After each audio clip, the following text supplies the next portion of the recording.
좋은 아침입니다. 하나님과 말씀과 오늘 다시 시작. 안녕하세요. 김배강 목사입니다. 오늘 함께 살펴볼 말씀은 민수기 20에서 24장까지 말씀입니다. 중심 구절은 민수기 21장 8에서 9절 말씀입니다.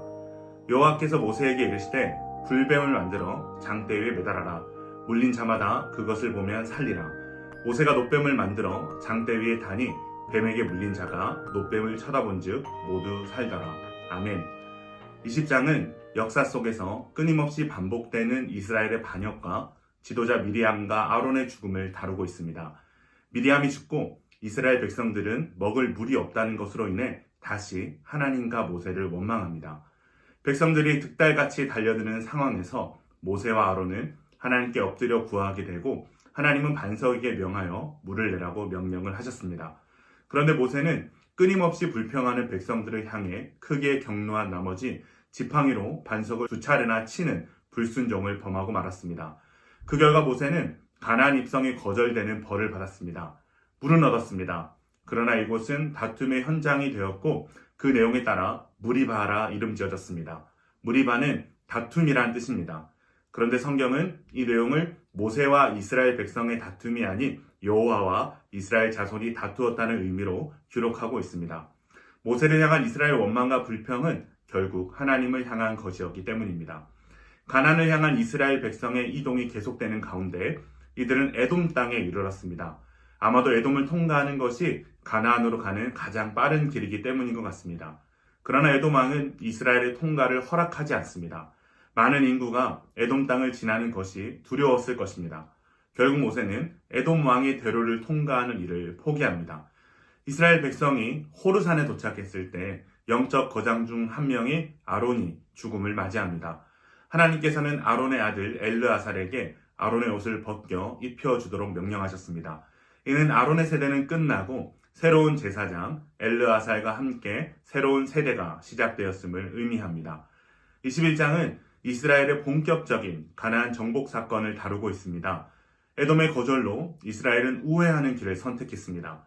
38년을 광야에서 헤맸고 이제 얼마 남지 않은 길을 다시 우회하려고 하니 백성들의 불평과 불만이 하나님과 모세를 향해서 쏟아지기 시작했습니다. 원망의 내용은 예상대로였습니다. 먹을 것, 마실 것이 없다는 것이었습니다. 이번에는 하나님께서 즉각적으로 반응을 하십니다. 불뱀들을 보내서 백성을 물게 하셨고 이 일로 인해서 백성 중에 죽은 자가 많이 있었습니다. 두려워하며 긍휼을 구하는 백성들에게 놋뱀을 장대 위에 매달아 그것을 쳐다보는 사람은 살려주십니다. 예수님께서는 요한복음 3장 14절 15절에서 이 사건을 인용하시면서 자신의 십자가 죽음을 예언하셨습니다.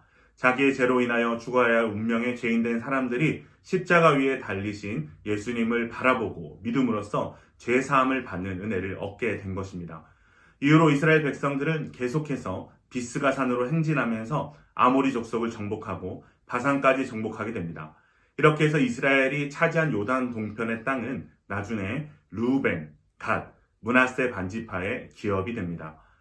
22장은 모압 왕 발락이 이스라엘을 무너뜨리려고 한 사건을 다루고 있습니다.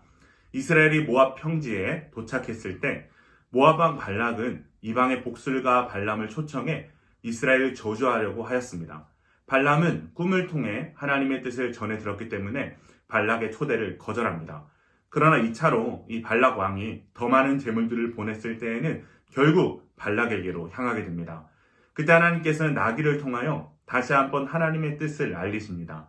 나귀가 하나님의 사자가 칼을 들고 길에 선 것을 보고 도망치려 하는데 이를 알지 못하는 발람은 나귀를 때리며 길을 재촉합니다. 그때 갑자기 나귀가 입을 열어 자신의 억울함을 토로하는 것이죠. 그리고 그때 하나님께서 이 발람의 눈을 열어 여호와의 사자가 칼을 들고 선 것을 보여주십니다. 하나님의 책망을 들은 발람은 하나님의 말씀에 따라 발락에게 가서 하나님의 말씀을 전하게 됩니다. 23장과 24장은 우여곡절 끝에 발락에게 도착한 발람이 이스라엘에 대한 신탁을 전하는 모습을 기록하고 있습니다. 발람은 7단을 쌓고 저주의 신탁을 기다렸으나 오히려 하나님은 발람을 통해 이스라엘을 축복하셨습니다. 발람은 1, 2차 예언의 실패를 거울 삼아 이번에는 다른 방법, 자기의 방법대로 저주하려는 시도를 합니다. 그러나 하나님께서는 성령으로 발람에게 임재하셨습니다. 하나님의 영에 감동된 발람은 이스라엘의 번영과 왕국에 대한 축복을 노래하게 됩니다. 그리고 장차 나타날 메시아에 관한 예언과 가나안 열방들의 멸망에 관한 예언을 끝으로 지구로 돌아갑니다. 오늘 말씀은 구원받을 자격이 없는 우리의 모습과 그럼에도 불구하고 우리를 끝까지 품으사 구원하시는 하나님의 사랑을 소개하고 있습니다. 이스라엘 백성의 모습은 징글징글할 정도로 변함이 없습니다.